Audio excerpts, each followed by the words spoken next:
Hi guys, magandang araw sa lahat. Ngayon ay Sabado. Naka 36 hours reset ako, pero ako ay nandito pa rin sa labas, nagda-drive kasi ang daming mga pinapagawa si Bossing. Kailangan kong puntahan. Galing ako doon sa Purolator, nag-ship ako ng package kasi may online business si Bossing. So, ako ang taga-ship, parang messenger ako ngayon. Kaya nandito ako sa labas. Napakaganda na ang weather. Plus 14 degrees, parang Baguio City ang weather. Kaya nakabukas na ako ng window, nakabukas na yung sunroof ko. Maganda. Nami-miss ko tong ganitong weather, no, kasi kakatapos lang ng winter, talagang malamig.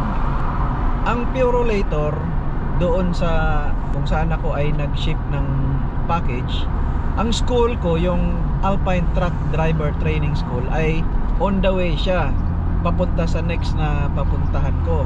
Nabalitaan ko kasi kay Jack, yung owner, sabi niya, Marlon, if you wanna come and visit, meron dito maraming Pilipino nag-practice daw ng backing nila. Sabi ko kay Jack na sige, dadaan ako dyan para at least, no, ma-meet ko sila. Yung dalawa na-meet ko na, si Mike at saka si Joseph. Shout out sa inyo. Nandun sila, mag-meet kami mamaya. Tapos may isa si Sean. Si Sean ay, kung naalala nyo yung video ko na nung bumisita ako kay Jack doon sa school, nakita niya. After that, nag-message siya sa akin na nandun na daw siya sa Alpine, tapos na daw siya nag-inquire, na bigyan siya ng guide.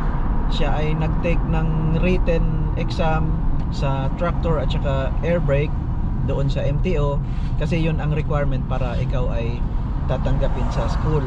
Ongoing ang training niya. So kasi simula pa niya, mga 3 weeks pa ata siya.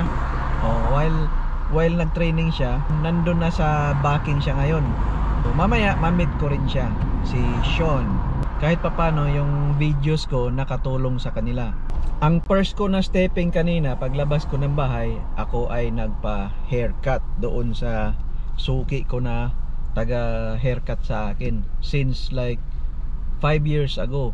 2 years ago na hinto kasi nga pandemic, sirado sila lahat. Tapos nung nag-open na sila, si Mrs. pa rin ang naggugupit sa akin. Pero kanina wala, hindi na ako nagpaalam, dumiretso na ako doon.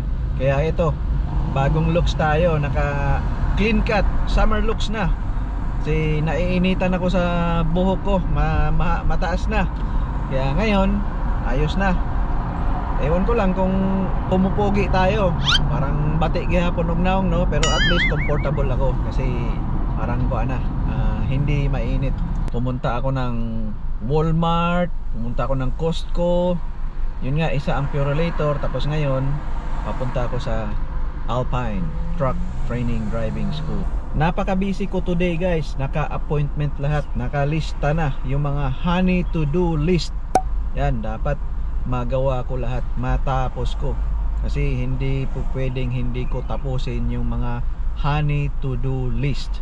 Mamaya dalhin ko yung mga bata sa park, maglaro-laro kami, mag-spend time, no, bonding.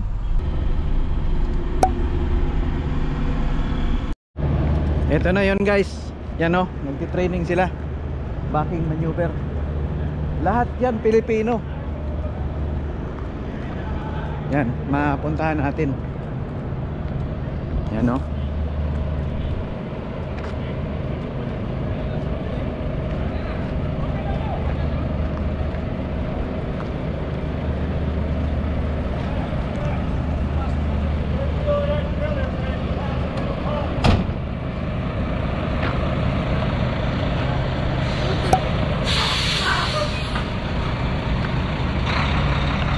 Yan si Mike yan.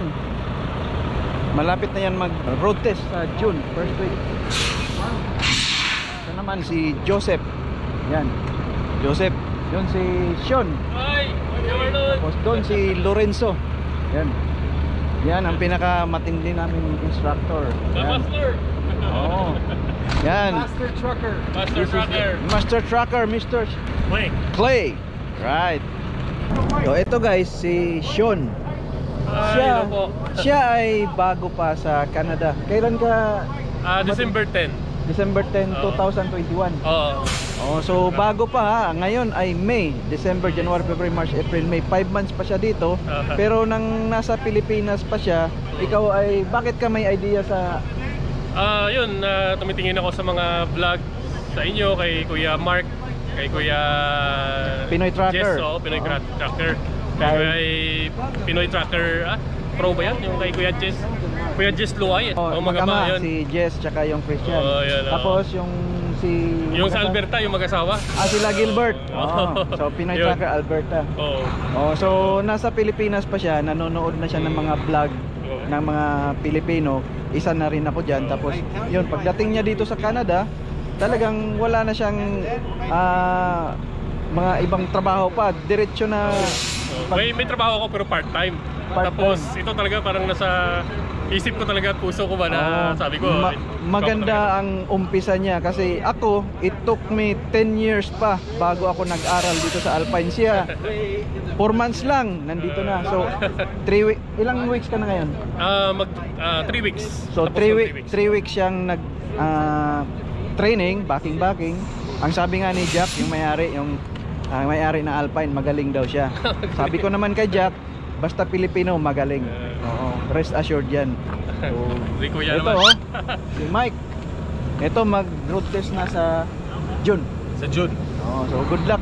Thank you. Dami Pilipino dito. Si Sean, si Mike, si Leandro, si Joseph. So mga Pilipino, lahat, mga tracker, mga aspiring. Saka yung kaya advice sa yung mga pupunta dito at saka may plano na mag-driving. Dapat kumuha na sila ng history dun sa LTO. Okay. Para so makakuha sila agad ng full G. So parang certification. Yung experience mo dun. Kasi dito sa Toronto, Ontario, kailangan mo ng full G. Yung equivalent niyan sa Pilipinas is professional driver's license. Kasi dito mag-umpisa ka sa G1, yun ang student permit, G2 non-professional.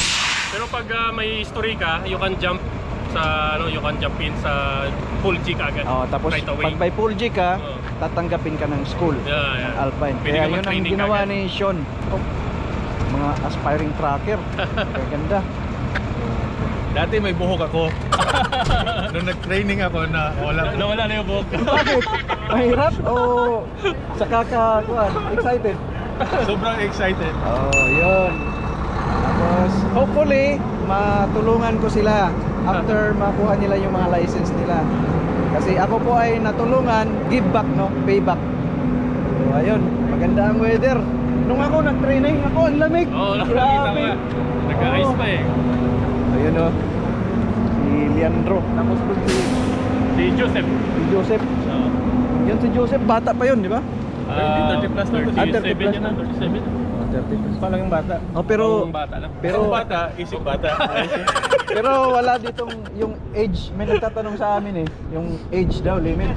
Backing sila. Yung pinakamatanda dito sa atin. Ilan? 46, mag-47 ako ngayon taon. Ay, bata pa yun. Hindi dito sa atin ba? Dito. Sa grupo natin yan. See. Pero hindi naman, parang lang, early 40s. Naman kami na para mga 40s na, early 40s. Yun. Taga saan ka ba sa atin, Mike? Sa tabi-tabi lang. Tabi. Ayaw baka may secret, Ikaw, Sean? Ako, sila shoutout ko dyan, mga taga Surala, South Cotabato. Uy, Bisaya. Ilonggo. Ilonggo. Ilonggo ako. Napunta ako dyan sa Mlang. Samlang, malapit na yun. Kidapawan, kasi lugar ng nanay ko yan. Amigo pala tawag sa iyo. Amigo. Toto boy. Toto nga yung palayaw ko Toto Sean. So sa mga taga South Cotabato, shout out sa inyo. Sa mga taga tabi-tabi, shout out dyan. Davao City yan. Davao City, Bisaya, mga Bisayan dako pala din. BBM Sara to. Duterte ako. Duterte, pareho tayo, Duterte. Pero hindi lang ako masyadong vocal. Tinatanong ako ni Mrs. Sino ba presidente mo? Sabi ko, secret. Ayokong para showbiz. Yun lang muna. Duterte yan all the way. Mag-backing muna sila. Ako ay mag-nood lang, audience lang. Hey guys, it's Jack again, my friend. So Jack, thank you. You're welcome. Thank you. Thank you, sir. I'm so proud of you, Marlon. Thank you, sir. Very proud of you. All right? See, Alpine, that's Alpine truck driving school. Yeah. Alpine. So For those of you Filipinos out there that is like aspiring trucker here in Toronto, Scarborough, North York, who's like scouting for a school, approach Mr. Jack. He is a very approachable person. He's a nice guy. He will guide you everything. Just call him. Thank you. Ito yung mga ginagawa ko after ng dati, after mag backing, magligpit na nito mga code. Ano? Buti nga sila, ang dami nila ngayon. Ako, imagine dati, ako lang mag-isa. So, workout na.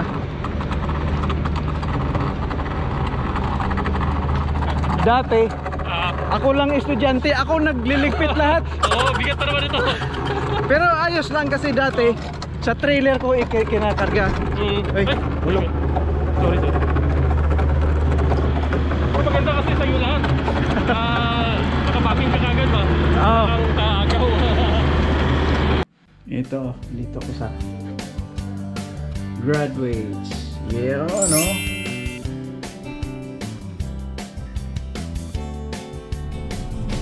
Shoutout na rin kay Ruel.